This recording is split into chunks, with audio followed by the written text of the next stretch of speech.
2 घंटे बाद जब वो अपने घर लौट आया तो पता चला कि 8 साल का समय गुजर चुका है। अब ऐसा क्या हुआ होगा, कहानी अंत तक जरूर देखें। तो शुरुआत होती है अमेरिकन इंडिपेंडेंस डे से, जहां सिटी पार्क में फ्लाइंग सॉर्सरर्स की एक कंपटीशन रखी गई थी। इसी कंपटीशन में डेविड फ्रीमैन नामी 12 साल लड़के ने भी हिस्सा लिया था। उसका डॉग स्केल में ज्यादा अच्छा नहीं था। मुकाबला खत्म होने के बाद डेविड का छोटा भाई जेफ उसका मजाक उड़ाता है कि उसका डॉग बेकार है। इतने में दोनों के माता पिता इन्हें लेने आए। कार में भी ये दोनों भाई झगड़ा कर रहे थे, इसलिए जेफ को कुछ समय के लिए उसके दोस्तों के हाथ छोड़ दिया जाता है, जो शाम होने से पहले घर वापस आ जाएगा। डेविड जब अपने घर में था वो एक लड़की को देख रहा था। वो उदास भी था क्योंकि उसमें इतनी हिम्मत नहीं थी कि उससे बात कर सके। खैर डेविड के पिता उसे समझाने की कोशिश करते हैं। अब शाम होने वाली थी, इसलिए डेविड की माँ उसे कहती है कि अपने भाई को लेने जाओ, क्योंकि उसे एक जंगल के रास्ते से होकर गुजरना है।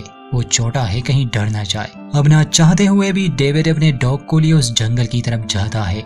जंगल में आते ही डेविड का डॉग अजीब सा बर्ताव करने लगा। खैर इतने में एक पेड़ के पीछे छुपा जेब अपने भाई को डरा देता है। इससे डेविड को बहुत गुस्सा आया। वो उसे सबक सिखाना चाहता था, मगर उसका डॉग एक तरफ भागने लगा। डेविड उसके पीछे जाता है। सामने ही एक गड्ढा था। डेविड उसे हैरानी से देखने लगा। तभी वो उसमें गिर जाता है और बेहोश हो जाता है। इस बीच ऐसा क्या हुआ वो तो हमें नहीं दिखाया जाता, मगर डेविड के लिए बस 2 घंटे ही गुजर गए थे। वो उठता है और अपने घर की तरफ आने लगा। जैसे ही वो डोर बेल बजाता है, दरवाजा एक अजनबी बूढ़ी औरत खोलती है। डेविड को हैरानी होती है, पूछता है कि आप कौन है और मेरे मॉम डैड कहाँ है। वो औरत भी हैरान थी, कहती है कि यहाँ तो सिर्फ हम रहते हैं। डेविड जल्दी से घर के अंदर जाता है और अपने कमरे की तरफ भागता है। घर पूरा बदल चुका था और उसके कमरे में एक बुजुर्ग शख्स था। ये सब देखकर वो घबरा जाता है और सीढ़ियों पर बैठकर रोने लगा। ये ओल्ड कपल जल्दी से पुलिस को बुलाते हैं। वो लोग डेविड को पुलिस स्टेशन ले जाते हैं। खैर तहकीकात करने पर एक ऑफिसर को ये पता चलता है कि ये बच्चा आज से 8 साल पहले ही लापता हुआ था। उन्हें हैरानी भी होती है, इसलिए वो डेविड से काफी सवाल पूछते हैं और डेविड हर सवाल का सही जवाब देता है कि वो कौन था, उसके मॉम डैड कौन है और वो कौन से स्कूल में पढ़ता है। अब डेविड को कोई अंदाजा नहीं था कि उसने समय यात्रा की है। वो 8 साल समय में आगे आ चुका है। उसे तो यही लग रहा था कि वो 2 घंटे के लिए जंगल में बेहोश था। खैर एक पुलिस वाला डेविड को लेता है और एक घर के दरवाजे पर खड़ा वो जैसे ही डोरबेल बजाता है, डेविड के माता पिता को ये खबर की जाती है कि उनका खोया हुआ बच्चा मिल गया। डेविड जब अपने माता पिता को देखता है, क्योंकि समय के साथ वो काफी बदल गए थे, वो दोनों डेविड को गले से लगाते हैं। उन्होंने तो उम्मीद छोड़ दी थी। ठीक उसी समय इस शहर में एक अनजान अंतरिक्ष यान को देख लिया जाता है। ये यान बिजली के खंबे से टकरा गया था। नासा के कुछ लोग आए थे। उन्होंने सारे एरिया को खाली करवा दिया था और बाद में स्टडी के लिए एलियन ऑब्जेक्ट को नासा के रिसर्च लैब में ले जाया जाता है। वहाँ डेविड के माता पिता को विश्वास नहीं हो रहा था। वो डेविड से पूछते हैं कि इतने समय तक वो कहाँ था। डेविड समझ नहीं पा रहा था, इसलिए वो लोग उसके भाई जेब को उससे मिलवाते हैं, जो डेविड से उम्र में तो छोटा था, मगर 8 साल में वो काफी बड़ा हो चुका था। अब वो डेविड से भी बड़ा लग रहा था। डेविड को पहले तो यकीन नहीं आ रहा था कि ये उसका छोटा भाई जेब है, मगर उससे बात करने के बाद उसे यकीन आ जाता है। जेब उसे वो मिसिंग पोस्टर दिखाता है जिस दिन डेविड गायब हुआ था। उसने और उसके माता पिता ने उसे ढूंढना कभी बंद नहीं किया। रात को डेविड जब सो रहा था, उसे एक सपना आता है जिसमें कोई उससे मदद मांग रहा हो। वो नींद से जाग जाता है, मगर उसका भाई जेब उसे शांत करता है, समझाता है कि कल डॉक्टर तुम्हारा टेस्ट लेंगे, जिससे ये साबित हो जाएगा कि तुम बिल्कुल नॉर्मल हो। अगले दिन दिखाया जाता है कि उस अंतरिक्ष यान को नासा के रिसर्च लैब में लाया गया है। कुछ साइंटिस्ट अंदर जाने का दरवाजा तलाश कर रहे थे, मगर उन्हें एक भी ऐसी जगह नहीं मिल रही थी जिससे वो स्पेसशिप के अंदर जा सके। उसी दिन कुछ डॉक्टर्स डेविड का चेकअप कर रहे थे, उससे सवाल पूछ रहे थे। उन्होंने उसके ब्रेन एक्टिविटी पर भी नजर रखी थी। तभी डेविड का दिमाग उस कंप्यूटर से जुड़ जाता है और वो उसी स्पेसशिप का एक इमेज ड्रॉ करता है, जो वहाँ के सभी स्टाफ मेंबर को हैरानी में डाल देता है। मगर डेविड के लिए ये बात अच्छी नहीं थी, क्योंकि उसे डर था कि वो एक आम जिंदगी नहीं जी पाएगा, बल्कि वो साइंटिस्ट के लिए एक्सपेरिमेंट का एक ऑब्जेक्ट बन जाएगा। ये रिपोर्ट नासा को भेज दी जाती है, मगर डेविड यहाँ रहना नहीं चाहता था, इसलिए वो डॉक्टर से कहता है कि मेरे माता पिता को बुलाए, मैं यहाँ से जाना चाहता हूँ। खैर वो लोग डेविड को फोर्स नहीं करते, मगर ये एक बहुत ही अजीब सा केस था। कुछ दिन बाद नासा का डायरेक्टर खुद इनसे मिलने आता है। डेविड के माता पिता से परमिशन मांगता है कि वो डेविड की कुछ जांच करना चाहते हैं। बस 2 दिन की बात है। अब मजबूरन उन्हें हाँ करनी पड़ी। उसने डेविड को भी मना लिया था। वो कहता है कि इससे हम जान पाएंगे कि आखिर इस बच्चे के साथ हुआ क्या था, ऐसा ना हो कि ये सब दोबारा हो जाए। इसी डर से वो डेविड को नासा के रिसर्च लैब में भेज देते हैं। लैब पहुंचने के बाद डेविड को एक जगह नजर आती है जहां उसी एलियन स्पेसशिप को रखा गया था। और अजीब बात ये थी कि डेविड को वहां से आवाजें सुनाई दे रही थी, सिर्फ डेविड को। खैर, डेविड को एक कमरा दिया जाता है जिसमें काफी कुछ था, मगर दरवाजा लॉक रहता था। ये बात डेविड को अच्छी नहीं लगी। वो टीवी ऑन करता है जिस पर नए गाने और अजीब से शोज चल रहे थे। क्योंकि ये उसके समय के नहीं थे इसलिए उसे पसंद नहीं आते। इतने में एक लड़की और उसके साथ एक रोबोट कमरे में आते हैं। वो डेविड के लिए खाना ले आए थे। इस लड़की का नाम कैरोलाइन था, जो डेविड से कुछ समय के लिए बात करती है और फिर वहाँ से चली जाती है। डेविड फिर से अकेला पड़ जाता है। शाम को डेविड अपने माता पिता को कॉल करता है और कंप्लेन करता है कि उसे एक रूम में बंद किया हुआ है, जिस पर उसके पिता कहते हैं कि कल हम तुम्हें लेने आ रहे हैं। इसके बाद डॉक्टर अपना एग्जामिनेशन शुरू करता है। वो डेविड को एक कंप्यूटर सिस्टम से अटैच करता है, जिसे उसके थॉट से वो काफी कुछ जान लेंगे। पहले कुछ रिजल्ट से ये लोग काफी हैरान हो जाते हैं, क्योंकि डेविड को कुछ भी याद नहीं था, मगर उसके दिमाग में बहुत सारा डेटा था जो इंसान की समझ से बाहर था। मगर उनमें से कुछ डेटा को जब ये लोग डिकोड करते हैं, पता चलता है कि ये लड़का फेलन नामी ग्रह पर जा चुका है। ये ग्रह पृथ्वी से 560 लाइट ईयर्स की दूरी पर है। फास्टर देन लाइट की स्पीड से सफर करने पर डेविड को बस 2 घंटे लगे थे, मगर थियरी ऑफ रिलेटिविटी की वजह से यहाँ पृथ्वी पर 8 साल गुजर गए। अब जैसे जैसे डॉक्टर उससे सवाल करता गया, डेविड का दिमाग सभी स्टार सिस्टम का मैप कंप्यूटर पर बना रहा था। ये लोग जान लेते हैं कि डेविड के दिमाग में इतना डेटा है कि उसे समझने और जानने के लिए कई साल लगने वाले थे। ये जानकर के डेविड अब हमेशा के लिए सब में फंस गया। उसे बहुत बुरा लगता है, इसलिए वो गुस्से में वहां से चला गया। जब वो अपने रूम में था, कैरोलाइन उसके पास आती है और उसे कहती है कि अगले हफ्ते का शेड्यूल तुम्हारे लिए तैयार है। डेविड गुस्से में कहता है कि ये सब जाकर तुम मेरे परिवार को बताओ। खैर, रात को डेविड को फिर से वही आवाजें सुनाई दे रही थी। कोई था जो डेविड से मदद मांग रहा था और वो उस बात को पूरी तरह से समझ भी चुका था। इसलिए नासा के उस रोबोट की मदद से वो अपने रूम से निकलता है और उस जगह पर पहुंच जाता है जहां उस एलियन स्पेसशिप को रखा गया था। डेविड जैसे ही उसके सामने खड़ा हो जाता है, स्पेसशिप का दरवाजा खुद ही खुल गया। हवा में तैरने वाले सीढ़ियों की मदद से वो उस अंतरिक्ष यान के अंदर चला जाता है। ये यान अंदर से बहुत अलग था। इसका ऑपरेटिंग सिस्टम एक एडवांस एलियन एआई था। जैसे ही शिप का कंप्यूटर ऑन हो जाता है, वो डेविड को नेविगेटर पुकारता है, क्योंकि सभी स्टार मैप उसी के दिमाग में थे।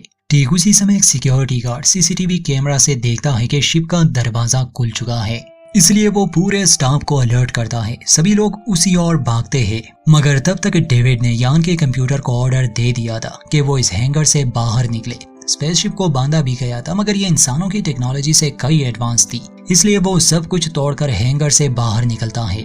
डेविड सभी लोगों से तंग आ चुका था, इसलिए वो एआई को आदेश देता है कि मुझे इनसे कहीं दूर ले जाओ। अंतरिक्ष यान सीधा आसमान की तरफ उड़ जाता है, जिससे डेविड जीरो ग्रेविटी को महसूस करता है, मगर वो इतना ऊपर नहीं आना चाहता था, इसलिए वो वापस जाने के आदेश देता है। अंतरिक्ष यान फिर से उसी हैंगर के करीब आके रुक जाता है। इस बार डेविड उसे सीधा जाने के आदेश देता है। यान की ये स्पीड देखकर डेविड बहुत एक्साइटेड था, मगर एलियन एआई इन इमोशंस को नहीं समझ पा रहा था। इस बात से डेविड बहुत खुश था, क्योंकि वो इस शिप को कंट्रोल कर रहा था। खैर, नासा में बैठे लोग और भी हैरान थे कि आखिर वो लड़का इसके अंदर गया कैसे। वहाँ डेविड यान को एक वीरान जगह पर रुकने का हुक्म देता है। जब एआई वजह पूछता है तो डेविड नेचुरल नीड्स का कहता है, मतलब के सूसू। खैर, नासा वालों को इस अंतरिक्ष यान की लोकेशन मिल गई थी, इसलिए वो 3 हेलीकॉप्टर्स को इस तरफ भेजते हैं। इस बीच डेविड और एआई की बात होती है, जिससे हम ऑडियंस इस कहानी को और भी अच्छे से समझ जाते हैं। ये एलियन एआई ये तो नहीं बताता कि उसे कौन सी एलियन सभ्यता ने बनाया है, मगर इसका काम ये है कि अंतरिक्ष में जीवन की खोज करना, और जिस ग्रह पर भी इसे कोई जीवन मिले उसकी स्टडी करने के लिए उसे अपने ग्रह पर ले जाना। ऐसे ही ये अंतरिक्ष यान डेविड को भी ले गया था, मगर हादसे के कारण ये डेविड को अपने समय में ना ले जा सका। दूसरा, इस शिप की मेमोरी भी डैमेज हो चुकी थी, इसलिए इसके पास जितना भी डेटा था अब वो एक इंसान यानी डेविड के दिमाग में मौजूद है। इस बीच इस एआई को ये अंदाजा हो चुका था कि इंसान के लिए समय यात्रा कितना खतरनाक हो सकता है। अब या तो डेविड को पास्ट में जाना होगा ताकि सब कुछ ठीक हो जाए, या फिर यहीं पर रहना होगा, मगर इस अंतरिक्ष यान को अपने ग्रह पर भी तो जाना है और स्टार मैप डेविड के दिमाग में है। इसी बातचीत के दौरान डेविड देखता है कि नासा वालों ने यहाँ हेलीकॉप्टर्स भेजे हैं, इसीलिए वो जल्दी से यान में चला जाता है और एआई को यहाँ से निकलने के आदेश देता है। ये यान इतनी स्पीड से जाता है कि पृथ्वी के मशीन इसे डिटेक्ट ही नहीं कर पाते। इस बीच डेविड एलियन एआई को काफी समझ चुका था। वो इसका नाम मैक्स रखता है। वो मैक्स को आदेश देता है कि पृथ्वी पर तुम मुझे किसी ऐसी जगह ले जाओ जहां से ये इंसान मुझे न ढूंढ पाए। इसलिए मैक्स यान को समुद्र की गहराइयों में ले जाता है।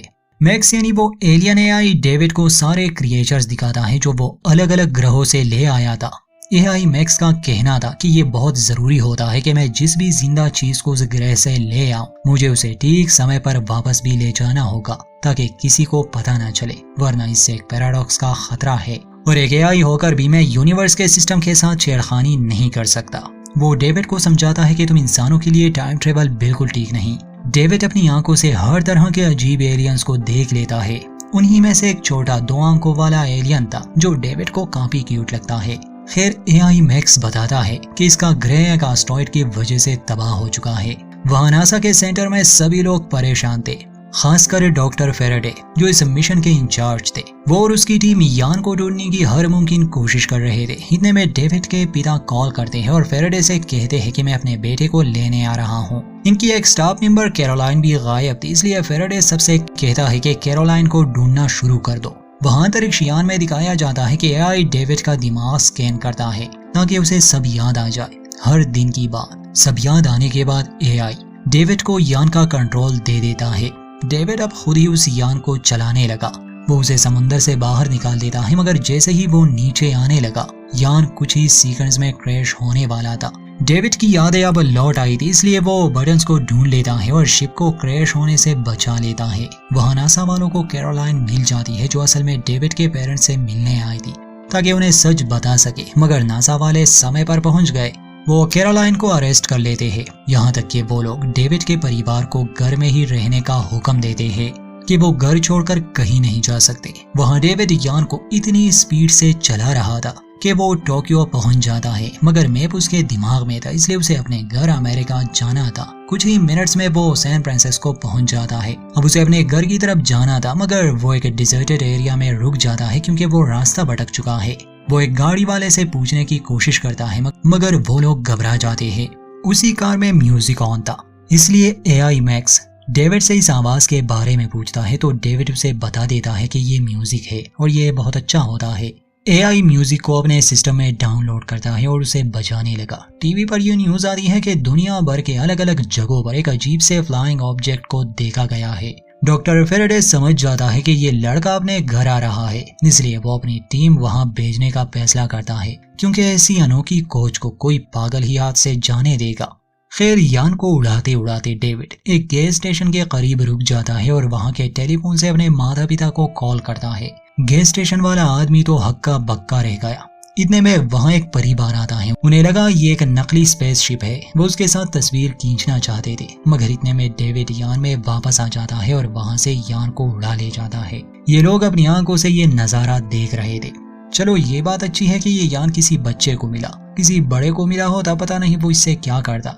Back to the story, David ने अपने परिवार को कह दिया था कि वो घर आ रहा है। उसे घर का पता नहीं था, मगर जब उसकी मदद करने वाला था वो जल्दी से जाता है और फायरवर्क्स निकाल लेता है ताकि वो अपने भाई को सिग्नल दे सके। वहाँ डॉक्टर फेराडे ने भी मिलिट्री को भेज दिया था क्योंकि इस बार वो डेविड और इस यान को अपने कब्जे में लेने वाले थे। डेविड उस शहर में तो पहुंच गया था, मगर अब उसे अपने घर वालों को ढूंढना था। तभी फायरवर्क्स को देखकर वो उसी दिशा में जाने लगा। वो अपने परिवार को देखता है, मगर साथ ही मिलिट्री वालों को भी। वो समझ चुका था कि ये लोग इसका पीछा कभी नहीं छोड़ेंगे और वो हमेशा इनसे भागता रहेगा। वो अपने परिवार को अलविदा कहता है और जल्दी से उस यान में आ जाता है और एआई को आदेश देता है कि मुझे पास्ट में ले जाओ। शिप अपने एफटीएल को एक्टिवेट कर देता है। डेविड की आंख खुलती है तो वो उसी जंगल में था। वो अपने घर की तरफ जाता है। अब वहाँ कोई यूएफओ नहीं था। घर आने के बाद डेविड देखता है कि उसके माता पिता हॉलिडे फायरवर्क्स की तैयारी कर रहे थे और इस समय वो डेविड का इंतजार। इतना सब झेलने के बाद वो अपने परिवार को देखकर बहुत खुश था। वो उनके साथ बैठ जाता है और वो छोटा एलियन जो यान पर उसे मिला था वो अपने भाई जेब के लिए वो लाया था। फायरवर्क के साथ ही डेविड देखता है कि वो अंतरिक्ष यान अपने ग्रह की तरफ चला गया और यहीं पर इस कहानी का अंत।